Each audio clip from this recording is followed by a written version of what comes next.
എട്ടാം ശമ്പള കമ്മീഷൻ നടപ്പിലാക്കുന്നതിലെ കാലതാമസത്തെക്കുറിച്ച് ജീവനക്കാർ വിഷമിക്കേണ്ടതില്ല. കമ്മീഷൻ നടപ്പിലാക്കുന്നതിൽ കാലതാമസം നേരിടുന്നത് ജീവനക്കാരുടെ സാമ്പത്തിക നേട്ടത്തിൽ വലിയ മാറ്റങ്ങൾ വരുത്തിയേക്കുമെന്നാണ് റിപ്പോർട്ടുകൾ പറയുന്നത്.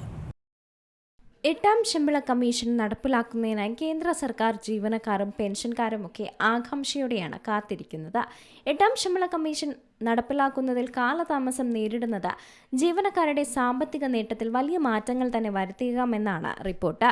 കമ്മീഷൻ നടപ്പിലാക്കാൻ വൈകുന്ന ഓരോ മാസവും ജീവനക്കാരുടെ അക്കൗണ്ടിലേക്ക് എത്തുന്ന കുടിശ്ശിക വർദ്ധിപ്പിക്കും എന്നതാണ് ഇതിലെ ഒരു കണക്ക്. എട്ടാം ശമ്പള കമ്മീഷൻ നടപ്പിലാക്കുന്നതിനെ കാലതാമസത്തെക്കുറിച്ച് ജീവനക്കാർ ഇനി വിഷമിക്കേണ്ടതില്ല. കാരണം കാലതാമസം കൂടുന്നതിനനുസരിച്ച് കൂടുതൽ പണം അവരുടെ ബാങ്ക് അക്കൗണ്ടുകളിലേക്ക് ക്രെഡിറ്റ് ചെയ്യപ്പെടും. സത്യം പറഞ്ഞാൽ കാലതാമസം കൂടുന്നതിനനുസരിച്ച് കുടിശ്ശികയും വർദ്ധിക്കുമെന്ന് നിയമം പറയുന്നു. സാധാരണയായി ഓരോ 10 വർഷത്തിലും ഒരു പുതിയ ശമ്പള കമ്മീഷൻ നടപ്പിലാക്കാറുണ്ട്. 2016 ജൂണിൽ സർക്കാർ 7ാം ശമ്പള കമ്മീഷൻ നടപ്പിലാക്കാൻ അംഗീകാരം നൽകി. പക്ഷേ 2016 ജനുവരി 1 മുതൽ പ്രാബല്യത്തിൽ വന്നതായി കണക്കാക്കി. അതിനാൽ മോദി സർക്കാർ 8ാം ശമ്പള കമ്മീഷൻ അംഗീകരിക്കുമ്പോഴെല്ലാം അത് 2026 ജനുവരി 1 മുതൽ പ്രാബല്യത്തിൽ വരുന്നതായി കണക്കാക്കാമെന്നാണ് പ്രതീക്ഷിക്കുന്നത്. 8ാം ശമ്പള കമ്മീഷൻ നടപ്പിലാക്കുന്നതിനനുസരിച്ച് കുടിശ്ശികയും വർദ്ധിക്കും.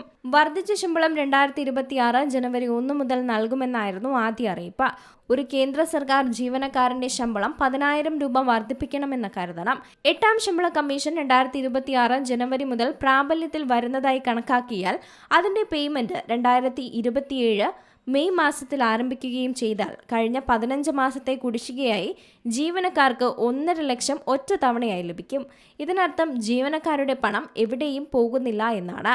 അതൊരു പിഗി ബാങ്കിൽ നിക്ഷേപിക്കുക മാത്രമാണ് ചെയ്യുന്നത്. 8ാം ശമ്പള കമ്മീഷൻ റിപ്പോർട്ട് പുറത്തുവിടാൻ 15 മുതൽ 18 മാസം വരെ എടുത്തേക്കും. ഈ സാഹചര്യത്തിൽ ജീവനക്കാർക്ക് 18 മാസത്തെ കുടിശ്ശിക ഒരേ സമയം ലഭിക്കും.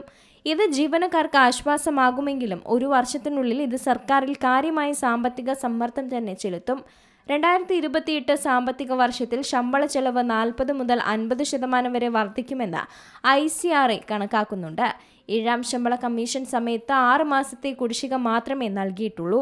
ഇതൊക്കെയാണെങ്കിലും ഈ വർഷത്തിനുള്ളിൽ ശമ്പള ചെലവ് 20% വർദ്ധിച്ചു.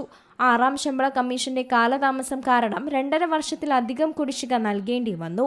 ഇത് നിരവധി വർഷങ്ങളായി ബജറ്റിൽ സമ്മർദ്ദം ചെലുത്തി. ഇക്കാരണത്താൽ 8ാം ശമ്പള കമ്മീഷന്റെ ഇപ്പോഴത്തെ ശമ്പള വർധനവ് മാത്രമല്ല ഒരു വലിയ സാമ്പത്തിക അപകട സാധ്യതയും കണക്കാക്കപ്പെടുന്നുണ്ട്. News desk C Malayalam news. ഏറ്റവും പുതിയ വാർത്തകളും വിശേഷങ്ങളും വിരൽത്തുമ്പിലറിയാൻ സി മലയാളം ന്യൂസ് എല്ലാ ഡിജിറ്റൽ പ്ലാറ്റ്ഫോമുകളിലും ലഭ്യം.